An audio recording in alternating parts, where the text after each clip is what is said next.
नमो भगवते वासुदेवाय नमः। जय माता दी दोस्तों, आपके अपने चैनल धर्म साधना में आपका बहुत बहुत स्वागत है। माँ भगवती दुर्गा की कृपा आप और आपके पूरे परिवार पर सदा सर्वदा बनी रहे। दोस्तों, हनुमान चालीसा का पाठ बहुत से भक्त करते हैं। हनुमान जी की कृपा पाने के लिए, जीवन में सफलता प्राप्त करने के लिए, शिक्षा में सफलता प्राप्त करने के लिए, कर्ज से मुक्ति के लिए, धन प्राप्ति के लिए, समस्त प्रकार की कामनाओं को पूर्ण करने के लिए हनुमान जी की पूजा आराधना की जाती है। और हनुमान जी की कृपा जिस भक्त पर हो जाती है उसका बड़े से बड़ा संकट टल जाता है। उसके जीवन की कोई भी कामना हो, हनुमान जी की कृपा से वो अवश्य पूर्ण होती है। तो हनुमान जी की कृपा पाने के लिए हनुमान चालीसा का पाठ सबसे सरल है और सबसे श्रेष्ठ भी है। बहुत शीघ्र प्रसन्न हो जाते हैं हनुमान जी अगर चालीसा का पाठ हम नियमित रूप से करते हैं तो। अब बहुत से भक्त प्रतिदिन हनुमान चालीसा का पाठ करते हैं, तो कुछ भक्त सिर्फ मंगलवार को करते हैं या शनिवार को करते हैं। कुछ भक्त निष्काम भाव से प्रतिदिन नियम बना रखा है, हमें हनुमान चालीसा का पाठ करना है हनुमान जी की कृपा प्राप्त करने के लिए। तो प्रतिदिन वो निष्काम भाव से हनुमान जी के चालीसा का पाठ करते हैं। लेकिन कुछ भक्तों की कुछ विशेष मनोकामनाएं होती हैं जिसके लिए वो हनुमान चालीसा का पाठ करते हैं। अब कई लोगों का कहना होता है कि हनुमान चालीसा का पाठ हम बहुत समय से कर रहे हैं लेकिन उसका फल हमें प्राप्त नहीं हुआ, मतलब हमारी कामना पूर्ण नहीं हुई। देखिए, अगर आप निष्काम भाव से कर रहे हैं, मतलब सिर्फ नियम है कि हमें हनुमान जी को प्रसन्न करना है, उनकी कृपा प्राप्त करनी है, तो बस प्रतिदिन या फिर मंगलवार या शनिवार के दिन इस पाठ को करते हैं, तब तो अत्यंत ही श्रेष्ठ है। लेकिन अगर आपकी कोई विशेष कामना है तो आपको कुछ विशेष नियमों के साथ हनुमान चालीसा का पाठ करना चाहिए। निश्चित ही हनुमान चालीसा इतनी अधिक शक्तिशाली है कि अगर आप इस पाठ को नियम पूर्वक करते हैं, कुछ विशेष विधि से करते हैं, तो निश्चित ही आपकी जो भी कामना होती है वो पूर्ण होती है। तो आज की वीडियो में मैं आपसे बात करने वाली हूँ कि किस प्रकार से अपनी कामना के लिए हमें हनुमान चालीसा का पाठ करना चाहिए। किसी भी प्रकार की आपकी कामना हो, इस विधि से अगर आप हनुमान चालीसा का पाठ करेंगे, इन नियमों का पालन करेंगे, निश्चित ही मात्र 11 दिन में आपकी मनोकामना पूर्ण होती है।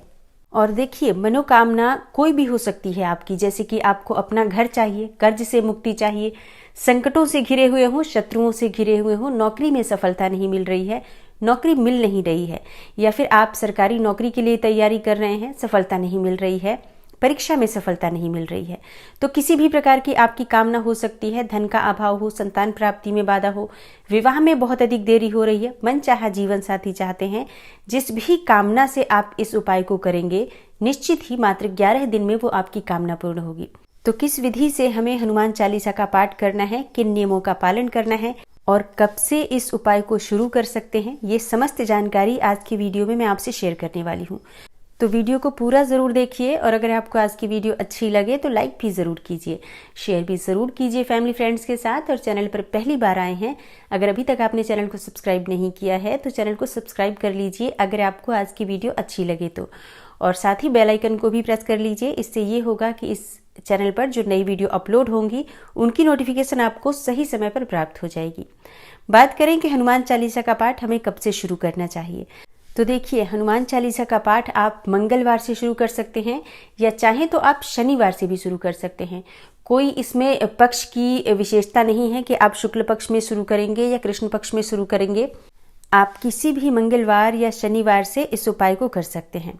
अब उपाय शुरू करने से पहले आपको कुछ विशेष बातों का ध्यान रखना चाहिए, जैसे कि समय निश्चित होना चाहिए। सुबह या शाम किसी भी समय, जो समय आपके अनुकूल हो, इस पाठ को कर सकते हैं, लेकिन एक ही समय पर। जैसे कि अगर आप सुबह करना चाहते हैं तो सूर्योदय के 1-1.5 घंटे के अंदर कर लीजिए। जैसे कि ऐसा नहीं हो कि आप 10 बजे कर रहे हैं या 11 बजे कर रहे हैं, इस तरीके से नहीं करना है। प्रातःकाल जल्दी उठ जाएं, स्नान इत्यादि करने के बाद आप हनुमान चालीसा का पाठ कर लीजिए। मतलब जैसे कि अभी सर्दियां चल रही हैं तो सूर्योदय 7 बजे के आसपास होता है, तो आप 8 बजे तक इस पाठ को पूरा कर लीजिए अगर आप सुबह करना चाहते हैं तो। और अगर आप शाम को करना चाहते हैं तो इसी प्रकार से आप शाम के समय भी, सूर्यास्त के समय प्रदोष काल का समय होता है भगवान हनुमान जी की पूजा के लिए, तो आप शाम के समय भी 7 बजे से पहले पहले कर लीजिए तो बहुत अच्छा रहेगा। लेकिन समय एक ही होना चाहिए। जैसे कि अगर आप 7 बजे आसन पर बैठते हैं पूजा करने के लिए तो 7 बजे ही हर रोज आपको बैठना है।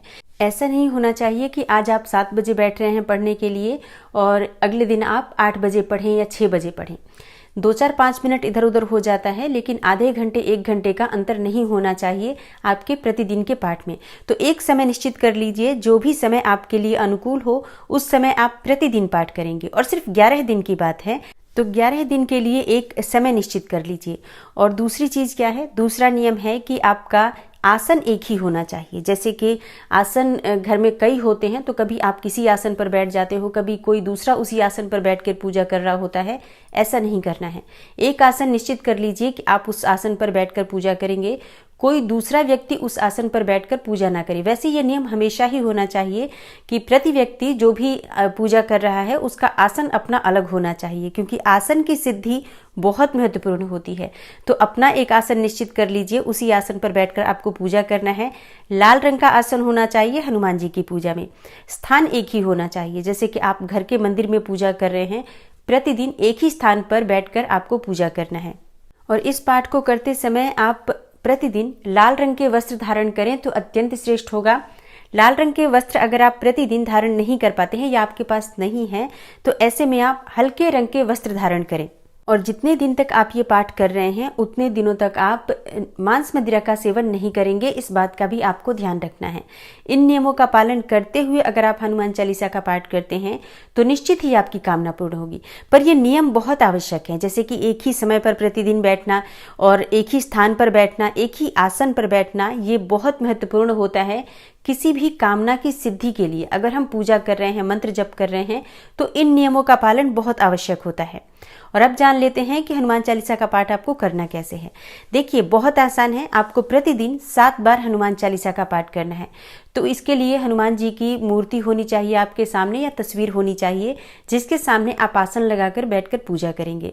जिस भी देवी देवता की हम पूजा आराधना करते हैं उनकी तस्वीर या मूर्ति का होना हमारे सामने अत्यंत आवश्यक है। उनके सामने ही हम शुद्ध घी का दीपक प्रज्वलित करते हैं। तो आप चाहें तो हनुमान जी के सामने शुद्ध घी का दीपक प्रज्वलित कर सकते हैं, नहीं तो चमेली के तेल का दीपक हनुमान जी को बहुत प्रिय है, तो चमेली के तेल का दीपक प्रज्वलित कीजिए। अब बहुत से लोगों के प्रश्न आते हैं कि दीपक हम आटे का लें, मिट्टी का लें, धातु का लें, किस चीज का लें। देखिए, इन सभी चीजों को लेकर मन में इतना संशय नहीं रखना चाहिए। आपके घर में जो मंदिर में जो भी दीपक प्रज्वलित करते हैं आप, उस दीपक में चमेली का तेल डालें। बाती जो नॉर्मल आप प्रयोग करते हैं रुई वाली, कोई सी भी बाती डालकर और दीपक प्रज्वलित कर दीजिए हनुमान जी के सामने। अब एक तांबे के पात्र में शुद्ध जल भरकर भगवान हनुमान जी के सामने रखें, क्योंकि ये कलश के रूप में हम स्थापित करेंगे। तो कलश में जल भरना है। गंगा जल हो तो गंगा जल भी डाल सकते हैं थोड़ा सा, ना हो तो सिर्फ शुद्ध जल डाल दीजिए। 1 रुपए का सिक्का या 5 रुपए का सिक्का, जो भी आपके पास धन स्वरूप में, सिक्का स्वरूप में कोई पैसा हो, उसके अंदर डाल दीजिए और 2 लौंग डाल दीजिए। कलश के ऊपर एक प्लेट रख दीजिए या पात्र रख दीजिए, जिससे कि वो ढक जाए पानी, क्योंकि इस कलश को हमें 11 दिन तक रखना है। पूजा के बाद ही हम इस कलश को उठाएंगे। और कई लोगों का प्रश्न आ सकता है कि तांबे का पात्र नहीं है कलश के लिए, तो कौन सा पात्र रखें। देखिए, तांबे का नहीं है तो कोई सा भी पात्र जो आपके घर में उपलब्ध है, स्टील का, पीतल का, जो भी पात्र आपके घर में है या पूजा स्थल पर है, आप उसी पात्र को कलश स्वरूप में रख सकते हैं। अब हनुमान जी के सामने गुड़ का भोग लगा दीजिए। गुड़ का भोग लगा सकते हैं, आप चाहें तो चने का भोग लगा सकते हैं। बहुत से भक्त पूछते हैं कि क्या हम भुने हुए चने का भोग लगा सकते हैं। देखिए, भुने हुए चने नमक से बने होते हैं, नमक से भुने हुए वो चने होते हैं, और हनुमान जी की पूजा में नमक का प्रयोग नहीं होता है। तो जब आप हनुमान जी की पूजा कर रहे हैं तो गुड़ और भीगे चने का प्रसाद अर्पित कर सकते हैं, या सिर्फ गुड़ का भोग भी अर्पित कर सकते हैं। आप लड्डू का भोग भी लगा सकते हैं या फल भी अर्पित कर सकते हैं। हर रोज हमें भोग अवश्य अर्पित करना है, इस बात का ध्यान रखिए। और अब आप हनुमान जी के सामने अपने मन की जो कामना है उसे पूर्ण करने के लिए प्रार्थना करिए। आप हनुमान जी के सामने संकल्प लीजिए कि 11 दिन तक आप प्रतिदिन 7 पाठ करेंगे। आपकी जो भी कामना है साथ में कहिए, जो भी आपकी कामना हो। जैसे कि आपको घर की कामना है अपने, या आपके विवाह में बहुत अधिक देरी हो रही है, मनचाहा जीवन साथी चाहते हैं, संतान प्राप्ति में बाधा है, कर्ज या बीमारियों से घिरे हैं, कोई भी आपकी कामना हो सकती है। मैं बहुत थोड़ी सी चीजें गिना रही हूँ, हो सकता है आपकी कामना इससे अलग हो। जो भी आपकी इच्छा हो, हनुमान जी से उसे पूर्ण करने के लिए प्रार्थना कीजिए। और पूरी तरह से आप समर्पित भाव से मन की कामना कहते हुए और हनुमान जी के सामने इस पाठ को करेंगे। प्रतिदिन 7 पाठ हनुमान चालीसा का करना है आपको। तो बहुत जल्दी जल्दी पढ़ने का प्रयास न करें, अच्छी तरह से उच्चारण करें और पूरे श्रद्धा भाव से हनुमान जी के सामने इस पाठ को करें। और पाठ पूरा होने के बाद आप हनुमान जी की आरती कीजिए, कपूर से आरती कीजिए। हनुमान जी की आरती कपूर से करने से एक तो मन से नकारात्मक ऊर्जा दूर होती है, घर से नकारात्मक ऊर्जा दूर होती है, विचारों से नकारात्मक ऊर्जा दूर होती है। प्रतिदिन कपूर से आरती करें। और अब जब आपकी पूजा पूर्ण हो जाती है तो जो भी आपने भोग स्वरूप वहां अर्पित किया है उस प्रसाद को आप अपने परिवारजनों में वितरित करें, स्वयं भी इस प्रसाद में से ग्रहण करें। जल का पात्र आपको नहीं उठाना है। जो कलश हमने भर कर रखा है वो कलश आप 11 दिन तक रखेंगे। 11वें दिन जब आपकी पूजा पूर्ण हो जाती है, सुबह या शाम जिस भी समय का आपने संकल्प लिया है उस समय जब आपकी पूजा पूर्ण हो जाएगी तब आप उस कलश के जल को उठाएंगे। और अब ये बहुत ही पवित्र, बहुत ही अभिमंत्रित जल आपके पास है, चमत्कारी जल इसे आप कह सकते हैं। इस जल को आप किसी दूसरे पात्र में रखकर और आप इसे रख सकते हैं। कभी भी किसी जरूरी काम से आप जा रहे हो तो थोड़ा सा जल पीकर अगर आप जाते हैं तो वो आपका काम बहुत शीघ्र पूर्ण होता है, उस कार्य में आपको सफलता मिलती है। आप कहीं एग्जाम के लिए जा रहे हो या नौकरी में इंटरव्यू के लिए जा रहे हो या किसी भी जरूरी कार्य से जा रहे हो, इस जल में से अगर आप पीकर जाते हैं तो इससे आपको उस कार्य में सफलता मिलती है। कलश में जो सिक्का डाला है आपने उस सिक्के को अपने पर्स में रख लीजिए, क्योंकि वो सिक्का अभिमंत्रित सिक्का है, आपके धन में वृद्धि करने वाला सिक्का है, आपके कार्यों में सफलता दिलाने वाला सिक्का है। तो उसे अपने पर्स में या अपने धन रखने के स्थान पर हमेशा रखें। और जो लौंग आपने रखी थी वो लौंग भी निकालकर अपने पर्स में रखिए, अपने पास रखिए। इससे आपको आपके कार्यों में सफलता मिलेगी। तो अगर आपकी कोई विशेष कामना है और चाहते हैं कि बहुत शीघ्र पूर्ण हो जाए, एक बार हनुमान चालीसा का पाठ इस प्रकार से करके देखें, आपको लाभ अवश्य होगा। अब देखिए, कोई छोटी सी मनोकामना हो तो 11 दिन के अंदर ही पूर्ण हो जाएगी, लेकिन कोई ऐसी मनोकामना हो जिसके पूर्ण होने में समय लगता है। मान लीजिए आप अपना घर चाहते हैं तो 11 दिन की हनुमान चालीसा में 11 दिन के अंदर घर नहीं होगा, लेकिन आपके घर बनने के मार्ग में जो भी बाधाएं आ रही थी वो दूर होंगी और शीघ्र ही आपको अपना घर भी प्राप्त होगा। मतलब बड़ी से बड़ी मनोकामना इस उपाय को करने से पूर्ण हो जाएगी। बस आप धैर्य बनाए रखें, हनुमान जी की शरण में रहें, अपनी भक्ति पर पूरा विश्वास रखें और हनुमान जी की शक्ति पर पूर्ण विश्वास करें। अब एक बहुत जरूरी प्रश्न, बहुत सारी लड़कियों के प्रश्न आएंगे कि क्या हम इस उपाय को कर सकते हैं? जी हाँ, बिल्कुल कर सकते हैं। हनुमान चालीसा का पाठ लड़कियां कर सकती हैं, हनुमान जी की पूजा भी लड़कियां कर सकती हैं, बस उनको स्पर्श ना करें। सारे उपाय आप कर सकती हैं, जैसे कि अभी जो मैंने पूजा बताई, आप पूरी पूजा विधि से इसी प्रकार कर सकते हैं।